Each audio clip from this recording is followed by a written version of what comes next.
Shalom, selamat pagi. Anda antusias? Anda semangat? Amin. Perkenalkan dulu ya. Sebelumnya saya ingin mengucapkan terima kasih saya untuk Pastor Irwan, Pastor Wanda, Pastor Valer, dan all pastor yang ada di sini semua. Suatu kehormatan bagi saya bisa berbagi dengan Bapak Ibu saudara semuanya. Thank you for your hospitality. Terima kasih buat hospitality yang luar biasa.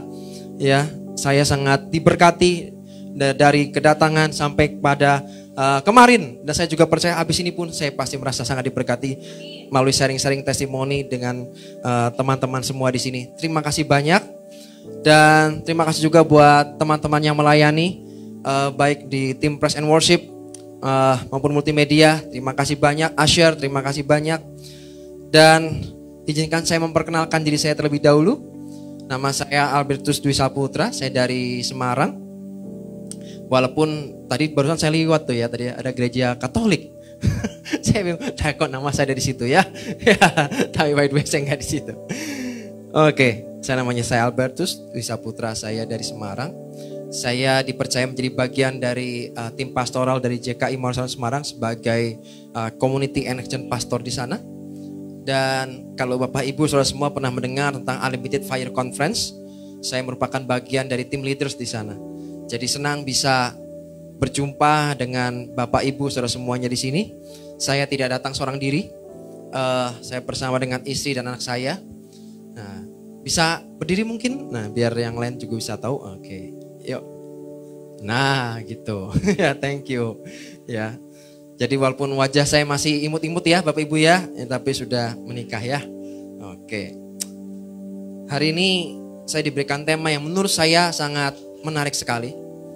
Tema bulan ini kalau saya lihat juga kemarin kemarin juga bicara soal penyertaan Tuhan. Kali ini saya ingin membahas tentang disertai Tuhan. Ya, tentang disertai Tuhan. Karena seringkali banyak orang Kristen punya pemikiran gini. Kalau saya ikut Tuhan, maka semuanya akan baik-baik saja.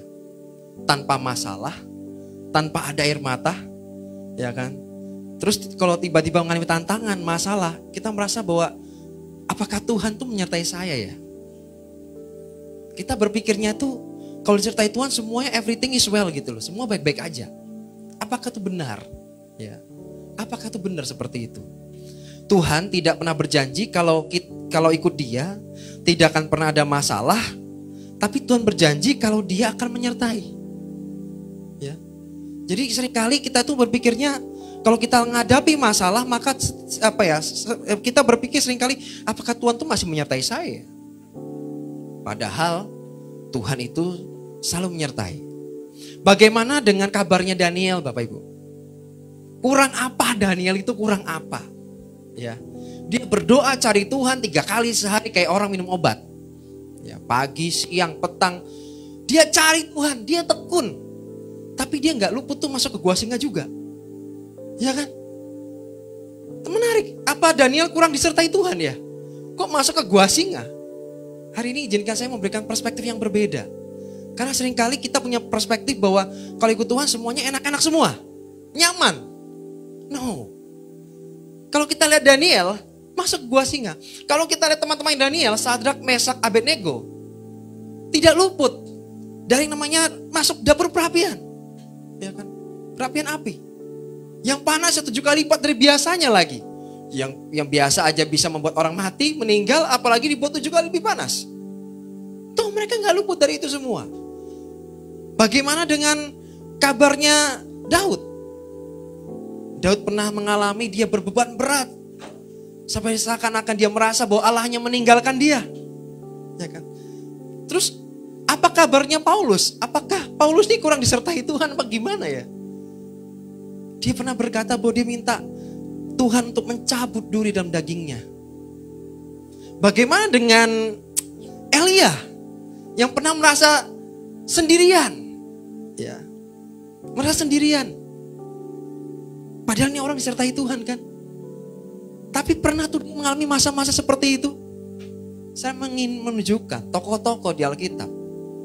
Supaya kita semua punya perspektif yang benar bahwa ikut Tuhan itu bukan terus tidak ada air mata, tidak ada tantangan, tidak ada masalah. Lah terus perbedaannya apa dong? Ya, di dalam Kristus dengan di luar Kristus.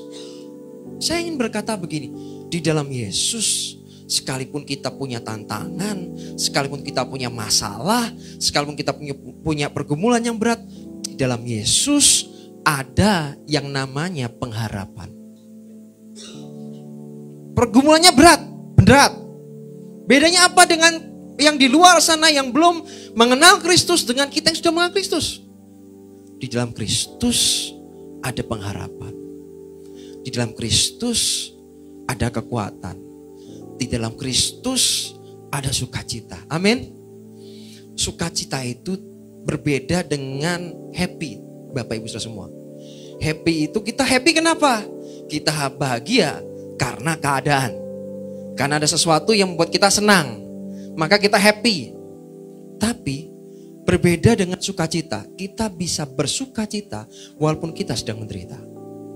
Kita bisa bersukacita walaupun sedang mengalami tekanan, masalah yang berat. Kita bisa bersukacita. Sebagaimana Paulus di dalam penjara pun dia berkata bahwa dia bersukacita. Ada orang yang di penjara, disesat, tapi dia berkata aku bisa bersukacita. Karena sukacita itu datangnya dari Tuhan. Yesus adalah sumber sukacita kita, amin. Dan bagaimana dengan Bapak Ibu yang sudah menikah? Coba minta tolong, adakah di sini sudah menikah? Tolong yang sudah menikah angkat tangan. Nah, turun angkat tangannya. Yang single sudah ya, nggak usah angkat tangan ya, nggak apa-apa. Nah, bagaimana tentang janji pernikahan? Masih ingat Bapak Ibu Saudara semua? Waktu janji menikah di depan Allah dan jemaatnya, ya kan? Kita berjanji dengan pasangan kita bahwa kita akan menemani, kita akan setia. Baik sehat maupun sakit. Betul kan? Baik susah maupun senang. Kan ini gitu ya? Betul ya? Kita kan mengucap seperti itu kan? Apa terus berarti pernikahan kita bebas dari masalah? Enggak kan? Kalau kamu jadi suami saya, kalau kamu jadi istri saya, maka semuanya akan baik-baik saja. Begitu? Enggak kan? Janjinya berkata bahwa saya akan ada bersama dengan kamu dan aku tidak akan pernah meninggalkan kamu dalam kondisi apapun. Aku selalu bersama dengan kamu. Kalau kita sebagai manusia dengan pasangan kita bisa seperti itu. Apalagi Yesus dengan kita. Bukankah kita sudah ditebus oleh darahnya yang mahal? Amin. Bagaimana mungkin dia meninggalkan orang yang ditebusnya sendiri? Aneh bagi saya. Dia yang menebus, dia yang bayar dengan darahnya yang mahal, dengan lunas, tiba-tiba aku tinggalin kamu. Menurut saya nggak akan. Dia sudah menebus, dia sudah membayar hidupmu dan saya. Artinya dia tidak akan pernah meninggalkan kita. Dia selalu menyertai kita. Memang ada tantangan, ada masalah. Tapi menurut saya tantangan tuh gini. Sama seperti kayak anak saya misalnya bentar lagi PTS atau bentar lagi tahun depan ujian kenaikan kelas ya, UKK ya. Bagaimana bisa dia naik ke level berikutnya kalau tidak ada yang namanya ujian? Iya gak sih? Betul ya? Ya sama. Bagaimana mahasiswa bisa lulus kalau dia tidak melewati proses skripsi misalnya? Bisa nggak? Ya kalau bisa malah aneh. Ini sekolah di mana ini kan gitu ya? Kok bisa tiba-tiba lulus gitu kan? Tapi kalau orang normal biasanya melewati proses-prosesnya, ada ujiannya, ada skripsinya, ada yang harus dilewati. Itu tantangan, itu challenge. Untuk naik tingkat ada ujiannya. Bukankah dalam kehidupan juga tahu hal yang sama terjadi? Ada ujiannya kan? Ada tantangan kan? Dan tantangan itu sadar nggak? Justru tidak pernah membuat kita jadi tambah lemah. Tantangan itu bisa membuat kita jadi tambah kuat. Setuju nggak? Contoh lagi, pandemi misalnya. Pandemi memang membuat kita seakan-akan rasanya nggak baik semuanya. Tapi saya tetap bisa melihat sisi positif dari pandemi. Apa itu? Coba deh lihat gereja-gereja sekarang. Semuanya punya kebaktian online. Betul nggak sih? Kalau dulu yang punya hanya gereja-gereja tertentu. Tapi sekarang hampir semuanya, menurut saya semua gereja sekarang punya kebaktian online sih. Kalau dulu dia diajakin, yuk live streaming. Iya apaan live streaming? Gak usah lah, kita gini aja. Tapi pandemi membuat mereka sudah tidak punya pilihan lain. Yang tadinya, oh saya gak bisa, saya gak ada resource-nya, tiba-tiba bisa. Ayo. Manusia kadang bisa next level ketika ada tantangan. Bagian kita adalah, yuk berjalan bersama dengan Tuhan. Minta Tuhan tuntun, Tuhan pimpin. Minta hikmat bagaimana kita mengatasi tantangan-tantangan dalam kehidupan kita. Amin. Supaya kita apa? Next level berikutnya. Di Matius pasal 28 ayat 20, terjemahan baru berkata, dan ajarlah mereka melakukan segala sesuatu yang telah kuperintahkan kepadamu, dan ketahuilah aku menyertai kamu senantiasa sampai kepada akhir zaman. Yang Tuhan janjikan, Dia Tuhan yang menyertai sampai kesudahan zaman, sampai di datang yang kedua kali. Berikutnya kita akan belajar tentang satu tokoh namanya Musa. Musa itu, Anda berpikir bahwa apakah dia ini kurang disertai Tuhan? Coba, Musa itu sangat disertai Tuhan, tapi bukan berarti hidupnya mudah. Memimpin bangsa Israel yang 2 juta lebih. Ya, saya aja ya berpikir nih, mimpin sekian leaders aja. Ini yang beda kepala, isi kepalanya beda-beda. Itu aja nggak mudah, betul ya? Apalagi mimpin 2 juta orang. Anda bisa bayangkan itu? Apa nggak ribet itu Musa? Iya kan? Repotnya kayak apa? Sibuknya kayak apa? Pasti nggak gampang. Kurang disertai apa dia? Di kitab Keluaran sekarang, Keluaran pasal 13 ayat 17 sampai 18. Ini menarik sekali. Setelah Firaun membiarkan bangsa itu pergi, Allah tidak menuntun mereka melalui jalan ke negeri orang Filistin. Walaupun jalan ini yang paling apa? Dekat. Menarik ya. Tuhan tidak menuntun ke jalan yang paling dekat. Ya, saya percaya tidak ada shortcut dalam Tuhan. Tidak ada yang sesuatu yang instan. Sebab firman Allah, jangan-jangan dikatakan bangsa itu menyesal apabila mereka menghadapi peperangan. Jadi ada reasonnya, ada alasannya kenapa Tuhan tidak membawa mereka ke jalan yang dekat itu. Sehingga mereka kembali ke Mesir. 18. Tetapi Allah menuntun bangsa itu berputar. Ini bukan Musa yang menuntun. Tapi dikatakan tetapi Allah menuntun. Bangsa itu berputar melalui jalan di padang gurun menuju ke laut Teberau. Dengan siap sedia berjalanlah orang Israel dari tanah Mesir. Sama juga seperti Yesus. Kalau Bapak Ibu Saudara mengerti bahwa setelah dia dibaptis, maka Roh Allah menuntun Yesus kemana? Padang gurun. Kok di padang gurun? Untuk diapain? Dicobai. Aneh ya. Kok harus dicobai ya? Ini yang menuntun bukan orang loh. Tapi Tuhan yang menuntun juga, seperti demikian juga bangsa Israel. Tuhanlah yang menuntun. Jadi kalau kita masih punya pemikiran bahwa ikut Tuhan maka semuanya akan baik-baik saja dan free, bebas dari masalah, ternyata enggak. Ya. Yang Tuhan janjikan adalah penyertaannya. Kalau Tuhan berjalan bersama dengan Anda, firman Tuhan berkata, kalau aku di pihakmu, siapa yang menjadi lawanmu? Berarti kan kita berangkat dari kemenangan menuju kemenangan yang lain, kan gitu ya? Keluaran pasal 13 ayat 21 sampai 22.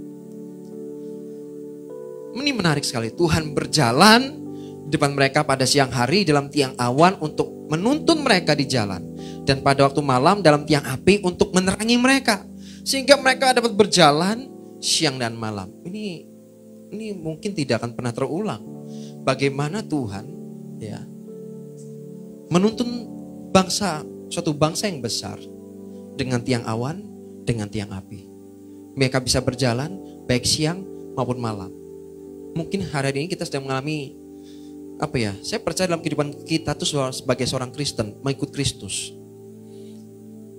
Kadang kita harus melewati yang saya sebut namanya dark night, malam yang gelap.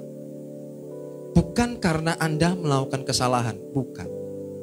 Tapi karena ada masa, ada proses di mana Tuhan ingin kita dewasa. Tuhan izinkan kita melewati malam yang gelap. Di situ yang namanya malam jelas ya. Coba deh, kalau kita nih berada dalam kegelapan, 2 jam aja tanpa sinar, stres gak kira-kira? Stres gak? Stres, percayalah stres. Malam, gak ada cahaya apapun, hanya gelap. Stres lah. Gampang lelah, putus asa, betul gak? Ada suatu waktu kita akan dibawa seperti itu. Dan kita tidak bisa menolak itu. Bukan karena Anda melakukan suatu dosa dan kesalahan. Bukan. Bukan itu.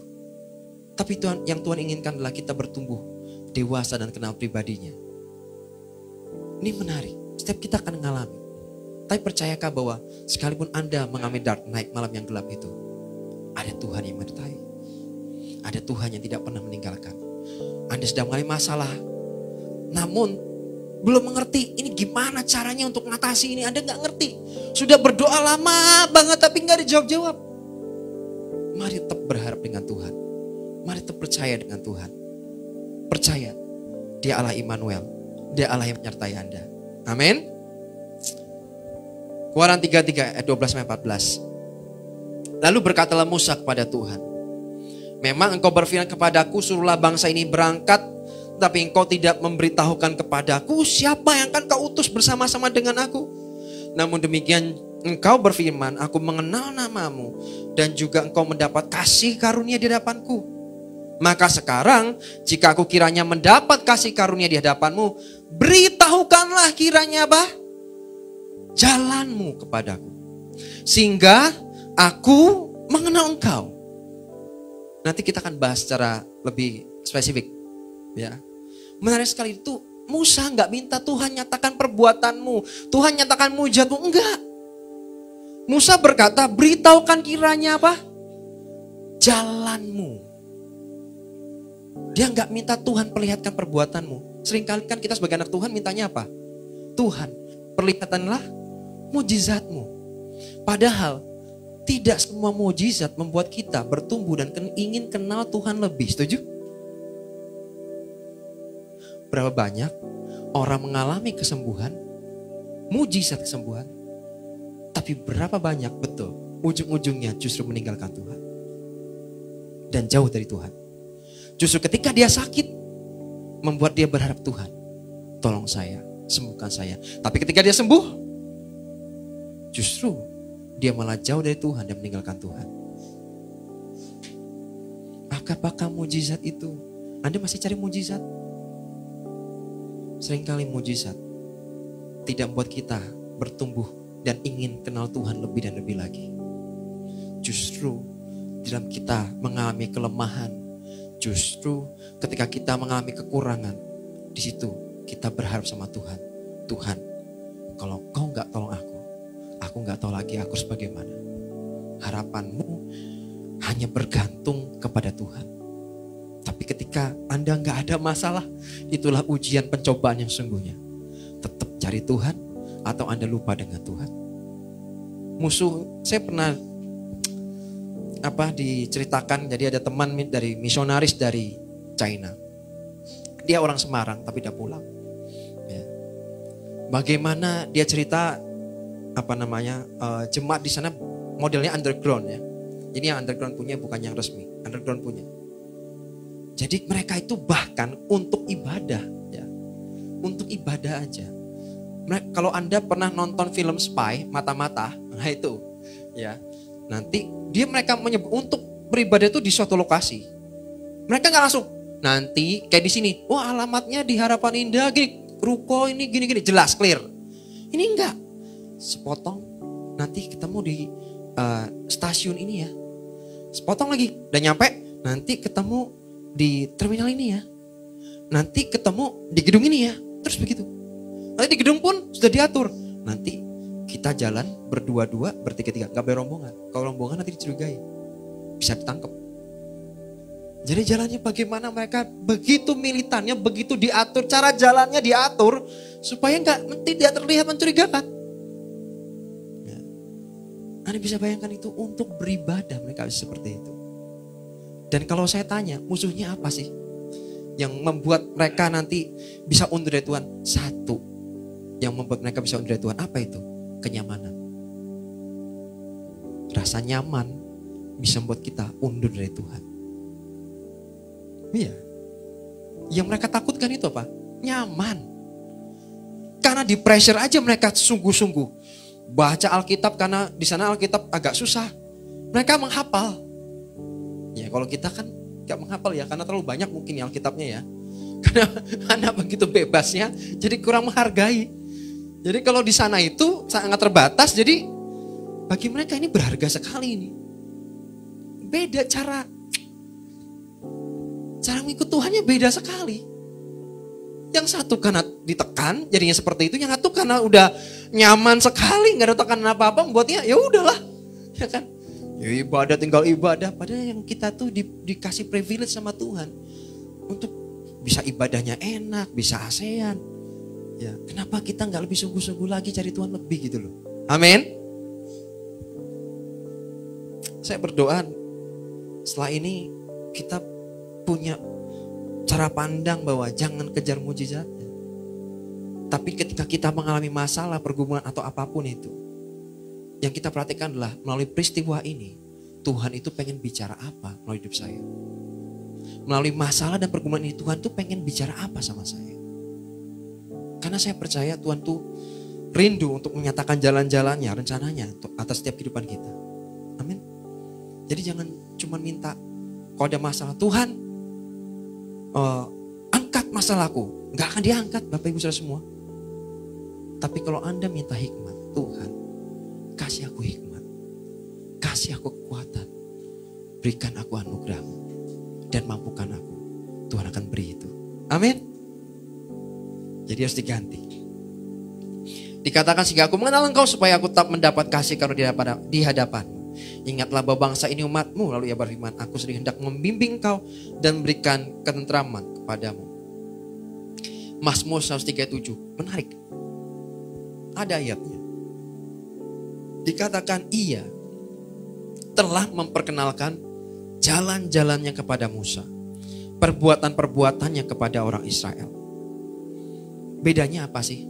Kalau kita bicara soal yang satu diperkenalkan jalan-jalannya, dikatakan supaya, dikatakan Musa berkata, aku mengenal Engkau. Yang satu rindu ingin punya kedalaman dengan Tuhan. Yang satu cuman pingin supaya masalahnya segera terselesaikan, ya kan? Kan beda banget ini, ya kan? Beda banget. Walaupun mungkin pertolongannya iya sih, ditolong sih. Tapi yang satu punya kedalaman, yang satu cuman pengen ya udahlah Tuhan cepatlah ini supaya masalahku selesai. That's it. Tapi yang satu rindu, Tuhan, aku ingin kenal Engkau Tuhan. Aku pengen kenal pribadi-Mu lebih dan lebih lagi. Karena cintanya berbeda. Keluaran 33:15. Menarik sekali. Ini jawab Musa kepada Tuhan. Berkatalah Musa kepadanya, jika Engkau sendiri tidak membimbing kami, janganlah suruh kami berangkat dari sini. Makanya ada lagu bagus. Bila Engkau tak besertaku, ku tak mau berjalan. Ku perlu Tuhan pimpin langkahku dengan kasih karunia-Mu, ya kan? Ada lagunya, bila Engkau tak besertaku, aku tak mau berjalan. Musa itu begitu.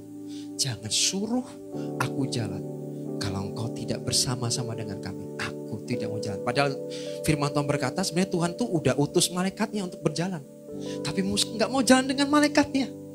Musa mau jalan sama Tuhan. Bagaimana dengan kita?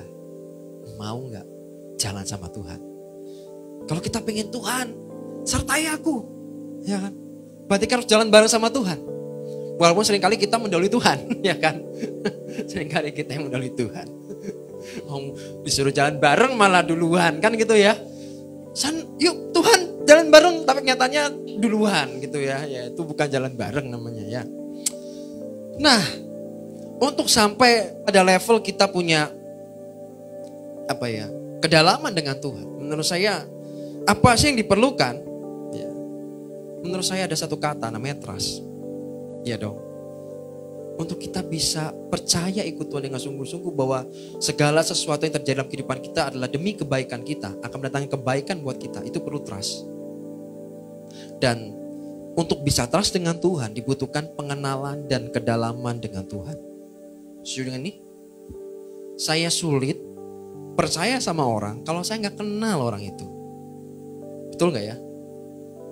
Ya lucu sih, masa kita nggak kenal sama orang tiba-tiba, aku minta tolong ini dong. Ya ini siapa itu kan? Terus tiba-tiba kamu bicara di mimbar misalnya, orang kita nggak kenal siapa, tiba-tiba disuruh ngomong.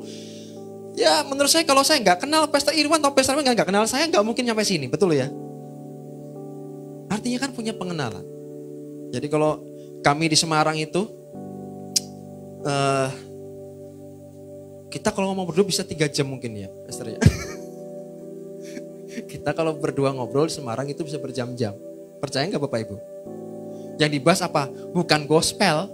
Tahu gospel? Ya kalau Injil gospel ini gosip-gosip pelayanan, bukan ya. Atau gibahin hamba Tuhan siapa? Bukan, kita nggak pernah bahas itu. Yang kita bahas itu firman Tuhan. Menarik ya. Jadi kalau saya ketemu Pastor Irwan gitu, di Semarang tuh kami itu berdua tuh bisa ngobrol berjam-jam cuma bahas firman Tuhan aja. Wah menarik ya. Kami gantian, Pastor Irwan membahas, wah menarik ya, jadi gantian. Ya, menarik. Itu karena punya dari pengenalan itu, dari muncul hubungannya makin dalam itu muncullah trust, kepercayaan. Sama juga dengan kita mengikut Kristus juga sama. Kita butuh trust, butuh percaya dengan Tuhan. Dibutuhkan mengenal dulu. Bahkan tuh kita bisa setia dengan pribadi seorang juga butuh pengenalan. Setuju gak ya? Anda gak mungkin bisa setia dengan orang yang Anda gak kenal. Anda gak mungkin bisa setia dengan Tuhan kalau Anda gak kenal siapa Tuhan, kan gitu ya. Lucu aja, oh saya mau setia dengan Tuhan. Kenal gak Tuhan? Ya siapa ya Tuhan ya? Anda gak punya pengenalan. Hosea pasal 6 ayat 3. Versi AVB yang berkata begini. Marilah kita mengenal Tuhan. Mari kita dikatakan, ada kata menarik, berusaha keras demi mengenal Dia. Ya. Ada kata berusaha keras loh. Jadi gak cuma effortnya, ya saya sudah usaha. Enggak cuma sekedar usaha. Tapi katakan mari kita berusaha apa? Keras. Ada effort yang lebih. Ada kerinduan Bapak Ibu semua. Untuk kenal Tuhan butuh kerinduan. Dikatakan demi mengenal Dia. Wah ini menarik. Sepastinya fajar, Dia akan menyatakan dirinya dan datang kepada kita seperti hujan. Seperti hujan akhir musim yang membasahi bumi. Kalau Dia katakan sepastinya fajar, kalau kita tekun sungguh-sungguh berusaha keras kenal Dia, tidak mungkin Tuhan tidak menyatakan pribadinya atas setiap kehidupan kita. Amin. Mustahil. Oh dikatakan sepastinya fajar. Sama kemarin kan malam. Ya, dimana setelah malam pasti ada fajar, ada pagi kan. Sepasti itu Bapak Ibu. Kita yang memiliki kerinduan, kita berusaha keras mencari Tuhan. Tidak mungkin kita tidak mengalami Tuhan. Tidak mungkin kita tidak mengenal Tuhan. Itu gak mungkin. Ini dikatakan sepastinya fajar. Ini udah pasti. Ini ilmu pastinya begitu. Ya. Tapi perlu kerinduan. Dan pengenalan akan Tuhan dimulai dari membaca firman Tuhan dan pengalaman dan punya pengalaman sama Tuhan. Ya. Tidak sekedar membaca, tapi juga menghidupi. Sehingga Anda punya pengalaman dengan Tuhan. Amin. Seringkali kita cuma membaca dan membaca. Tapi lupa menghidupi, lalu gak punya pengalaman. Itu kenapa kalau di Komsel, siapa yang mau sharing? Tiba-tiba semuanya diam. Ya kan? Bingung. Wah, sharing apa ya saya ya? Aduh, sharing apa ya saya? Sering gitu gak ya? Sharing apa ya? Aduh, sharing apa ya? Tuhan tuh ngelakuin apa buat saya? Seminggu ini Tuhan ngapain aja ya? Loh, gimana sih? Bukankah 7 hari dalam seminggu? Masa Tuhan tidak melakukan apa-apa? Ya kan? Seharusnya Anda selalu punya cerita. Ketika kita mengikut Tuhan, selalu punya cerita, selalu punya kisah yang bisa dibagikan, yang bisa di-sharingkan. Kemarin saya tuh ngalami ini loh. Wah, Tuhan tuh luar biasa loh. Sih. Ya. Jadi saya berdoa di sini kalau Komsel, kalau ditanya, yuk sharing. Mudah-mudahan tidak ada yang diem aja, ya kan? Tapi mulai bersaksi, apa sih yang Tuhan kerjakan, apa sih yang Tuhan lakukan dalam kehidupan kita. Kemudian Hidupmu akan punya kedalaman ketika firman Tuhan tidak cuma dibaca tapi juga dihidupi. Karena orang yang punya kedalaman akan memberikan respon yang berbeda dari orang kebanyakan ketika sedang menghadapi musim yang tidak mudah di dalam hidupnya. Orang yang memiliki kedalaman dengan Tuhan, melihat segala sesuatunya, bahkan melihat masalah dan tantangan itu, akan punya melihatnya dengan cara yang berbeda, Bapak Ibu. Yang satu melihat masalah, yang satu enggak begitu. Ada blessing in disguise, ada berkat di dalam masalah itu. Ya. Masalah itu berkat. Kok bisa masalah itu berkat ya? Tergantung cara kita memandangnya seperti apa. Ya. Tergantung cara kita memandangnya seperti apa. Karena hanya respon yang benar yang akan mengubah keadaan. Keluhan kita itu tidak akan pernah mengubah keadaan. Ya, silakan Anda mengeluh kalau bisa mengubah keadaan. Bisa nggak mengubah keadaan keluhan kita? Keluhan kita tidak akan pernah bisa mengubah keadaan. Ucapan syukur kita, respon kita yang benar, keputusan kita benar, maka saya percaya keadaan Anda akan berubah. Amin. Mazmur 84 ayat 6-8 dikatakan, berbahagialah manusia yang kekuatannya di dalam Engkau, yang berhasrat mengadakan ziarah. Ziarah dalam terjemahan lain berkata spiritual journey atau pengalaman spiritual. Ya, dikatakan berbahagialah manusia yang kekuatannya di dalam Engkau, dalam Tuhan, yang berhasrat mengadakan spiritual journey atau perjalanan rohani, berjalan bersama dengan Tuhan. Ayat yang ke-7, apabila melintasi lembah Baka, mereka membuatnya menjadi tempat yang bermata air. Bahkan hujan pada awal musim menyelubunginya dengan berkat. Dikatakan mereka bagus yang 8. Mereka berjalan makin lama makin lemah, bukan. Makin lama makin kuat. Aneh ya. Orang berjalan tuh bukannya makin lelah ya. Harusnya gitu ya. Coba berapa tahun kita ikut Tuhan? Coba di cross check dulu. Apakah perjalanan Anda ini yang sudah sekian tahun membuat Anda makin kuat, membuat Anda makin bertumbuh, membuat kapasitasnya makin diperbesar, atau sebaliknya? Kenapa aku berjalan makin lemah, makin lelah, makin lesu, dan makin gak kuat? Anda yang mana? Karena dikatakan berbahagialah. Ya, ada kata kuncinya, berbahagialah manusia yang kekuatannya di dalam Tuhan. Kalau Tuhan itu kita jadikan sumber kekuatan. Terus kita punya hati, saya pengen berjalan bersama-sama dengan Dia, memiliki spiritual journey bersama dengan Tuhan. Bayangkan lembah Baka itu kan artinya lembah lembah Baka itu artinya lembah yang penuh dengan air mata. Ya. Lembah air mata pun bisa Tuhan ubah menjadi lembah yang bermata air. Nah itu Tuhan. Kalau kita berjalan bersama dengan Tuhan, disertai Tuhan, lembah Baka pun, lembah air mata pun bisa Dia ubah menjadi lembah bermata air. Artinya apa sih? Kalau kita bicara soal lembah yang bermata air, berarti kan menghasilkan sesuatu. Ya kan? Menghasilkan sesuatu yang orang lain juga bisa menikmati. Bukan untuk dirinya sendiri loh. Tapi bisa dinikmati sama yang lain. Hidup kita seringkali harus melewati lembah air mata. Kalau kita ini bisa berjalan sungguh-sungguh dengan Tuhan, mengikuti tuntunan dan pimpinan Tuhan, saya percaya apa yang semua yang kita lewati, lembah penuh dengan air mata pun, suatu hari kelak itu akan menjadi kesaksian kita. Kita bisa mengencourage orang. Engkau mungkin bisa berkata, saya pernah berada di posisi yang sedang lemah seperti itu. Saya tahu rasanya bisnis saya sedang tidak baik. Tapi saya tahu rasanya bagaimana Tuhan angkat bisnis saya. Saya tahu saya berada di pekerjaan yang tidak mudah, serba sulit. Tapi juga saya pernah merasakan bagaimana Tuhan mempromosikan hidup saya dalam pekerjaan. Kita bisa menceritakan itu ke yang lain. Amin. Jadi jangan marah, jangan mudah kecewa. Apalagi berkata, udahlah aku tak tinggalkan Tuhan aja. Gak seperti itu Bapak Ibu. Ya. Karena dikatakan mereka berjalan akan makin lama makin kuat, hendak menghadap Allah di Sion. Dan minta penyertaan Tuhan berarti dengan kerelaan hati memberi diri untuk dipimpin oleh Tuhan. Kalau kita meminta disertai Tuhan, berarti dalam tanda petik kita harus memberikan kemudi kita. Ya, kalau di mobil kita harus mempersilahkan Tuhan untuk nyetir, ya kan? Untuk nyetir, megang kemudinya. Jangan kita lagi nyetir. Anda pernah gak ngalamin Anda ragu dengan seorang, udah aku aja yang nyetir. Terus Bapak Ibu merasa, ini bener gak ya, ini orang bisa nyetir apa enggak gitu ya. Udah, gak usah nyetir, saya aja yang nyetir, ya kan? Itu kan simbol dari kita gak trust. Kita gak percaya bahwa dia bisa nyetir.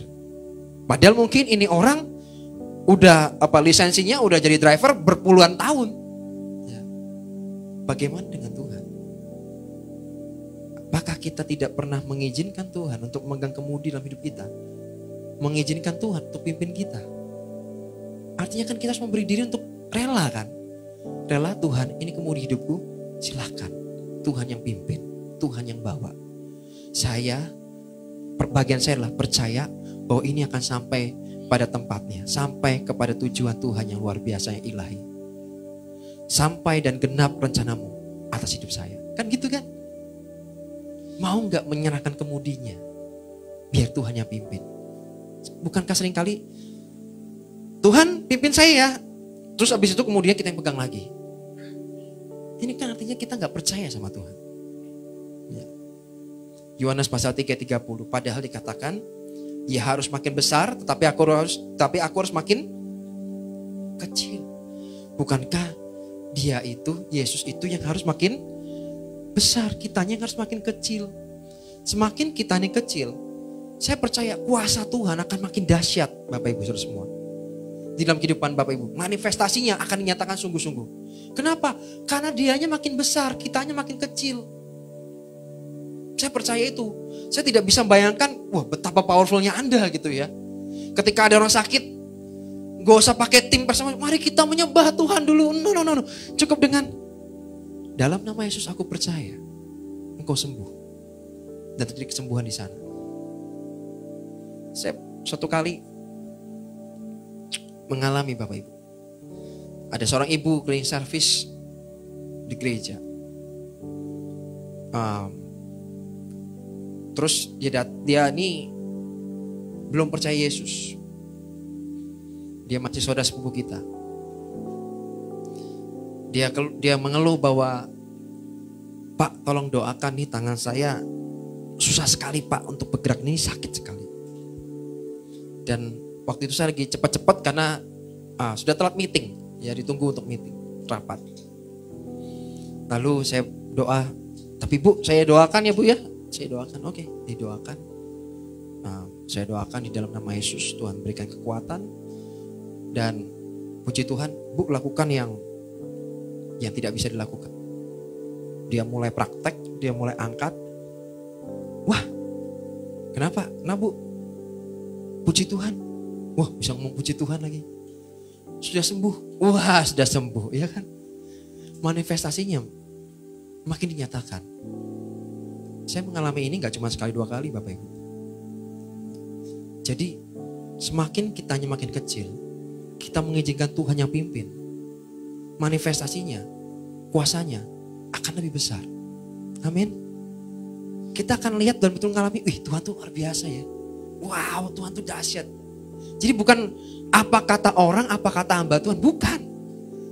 Tapi kita punya pengalaman pribadi sama dengan Tuhan. Amin. Jadi mau gak kita menyerahkan kemudi kita, kemudi hidup kita, biarkan Tuhan yang pimpin.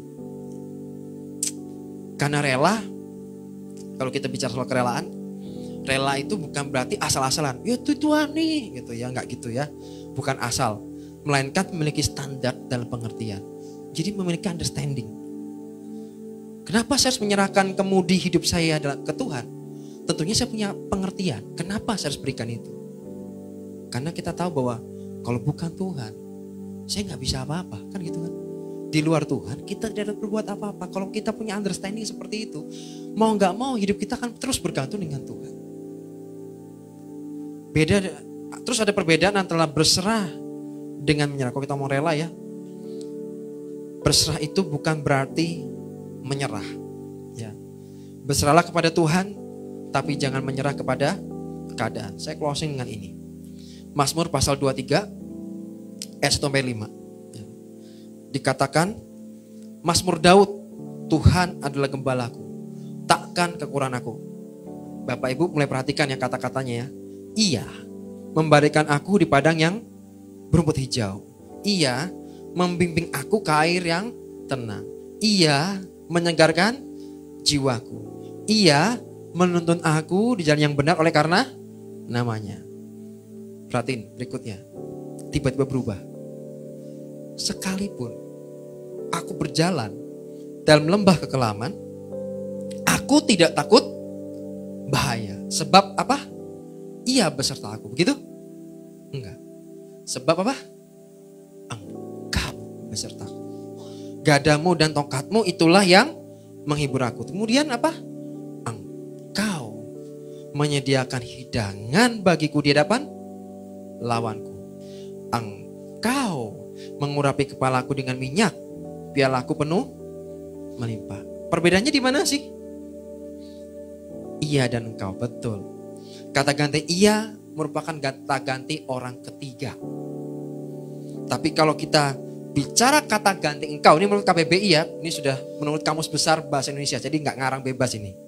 Ya. Kata ganti engkau merupakan kata ganti orang kedua, yaitu orang yang diajak berbicara. Beda nggak? Yang satu yang nyaman, ia menyegarkan jiwaku, ia menuntun aku. Tapi dikatakan sekalipun aku berjalan dalam lembah kelaman, aku tidak takut bahaya sebab engkau besertaku. Justru di dalam lembah kekelaman itulah tiba-tiba kata ia berubah menjadi kata engkau. Artinya di situ ada pengenalan, ada kedalaman yang berbeda. Ada keintiman di sana. Engkau orang yang diajak berbicara. Nah, seringkali yang membuat kita kenal Tuhan justru ketika kita dalam kesukaran. Kebanyakan seperti itu sih. Ya. Sebagian besar mungkin mengalami seperti itu. Ketika mengalami kesukaran, mengalami masalah, disitulah kita mengenal Tuhan. Kalau Anda mungkin berkata, sampai hari ini saya belum melihat Tuhan itu bekerja dalam hidup saya. Tidak melihat tangan Tuhan bekerja bukan berarti Tuhan sedang tidak bekerja. Setuju dengan ini? Seringkali kan kita berdoa, mana udah berdoa, udah pakai puasa, doa juga gak dijawab-jawab. Jawaban tidak dari Tuhan itu juga merupakan jawaban. Seringkali kita ini pengennya apa? Tuhan ngomongnya yes. Padahal tidak semua ya, tidak semua harus diiyakan. Bapak Ibu, saya bersyukur dengan Tuhan. Kenapa? Untung aja ya, tidak semua doa saya itu dikabulkan. Malah untung ya, saya bersyukur malahan. Bersyukur ya, tidak semuanya doanya dikabulkan. Bersyukur saya. Kok bisa? Mungkin kalau doa saya dikabulkan, saya nggak ketemu istri saya salah satunya. Iya kan? Iyalah pasti. Waktu itu kalau masih muda, ya kan? Wah Tuhan, apakah ini jodoh? Apakah ini jodoh saya? Wah, hatinya berbunga-bunga, lagi senang gitu ya. Ya mungkin untungnya enggak gitu ya. Ya bersyukurlah Tuhan kalau ngomong enggak tuh baguslah. Jadi kalau saya renungkan dari hidup saya ya bersyukur ya. Yang ini enggak, yang ini enggak, yang ini enggak, yang ini enggak. Bagus, kenapa? Untuk kebaikan saya kok. Jadi kalau kita enggak dijawab, bersyukurlah Bapak Ibu, amin. Jangan minta diain. Kalau Bapak Ibu pernah nonton Bruce Almighty, ya, itu cerita di mana dia jadi Tuhan, bisa mengabulkan permohonan semua orang. Apa yang terjadi? Dunia chaos. Ya, dunia ini chaos, kacau balau, nggak karu-karuan. Kenapa? Karena ada Tuhan yang mengiyakan doa semuanya orang. Wah, yang ada satu Rusia dengan Amerika. Wah, nuklir, saing perang nuklir. Aku pengen menghancurkan Rusia. Wah, langsung gitu ya, nuklir jalan. Terus ini Rusia juga, aku pengen hancurin Amerika. Wah lah, Anda bisa bayangkan itu kalau semua diain. Tidak semua keinginan kita harus diiyakan Tuhan. Amin. Jadi kalau doa kita tidak jawab, bersyukurlah ke Tuhan. Amin. Dua lagi ya. Ya. Dalam kehidupan kita pastinya gak gampang ya. Ada hal-hal yang kita lewati dan itu sulit. Ada satu quote, no pain, no glory. Ya, tidak ada penderitaan. Kalau nggak ada penderitaannya, ya nggak ada kemuliaannya. Sama kalau kita ini pengen punya budi bagus, tapi nggak pengen olahraga, kan kayak gitu ya. Ya susah gitu ya, gimana caranya? Ya, sulit. Terus juga seperti Kristus, there will be no crown without a cross. Nggak mungkin. Kita ini pengen dapatkan mahkota kehidupan, tapi nggak pengen mikul salibnya Tuhan. Mari pikul salib sama-sama. Amin. Pikul salib masing-masing. Sukses itu harus melewati banyak proses. Bukan banyak proses itu kata Mary Riana ya. Semua kita pengen keberhasilan. Tapi seringkali kita terlalu banyak protes. Karena banyak protes dan terus-menerus mengeluh, tidak membuat hidup kita lebih baik dan kuat. Sebaliknya justru membuat hidup kita menjadi lemah dan tidak mengubah keadaan yang sedang dihadapi. Berdoa, apa yang disampaikan menolong Bapak Ibu saya semuanya. Amin.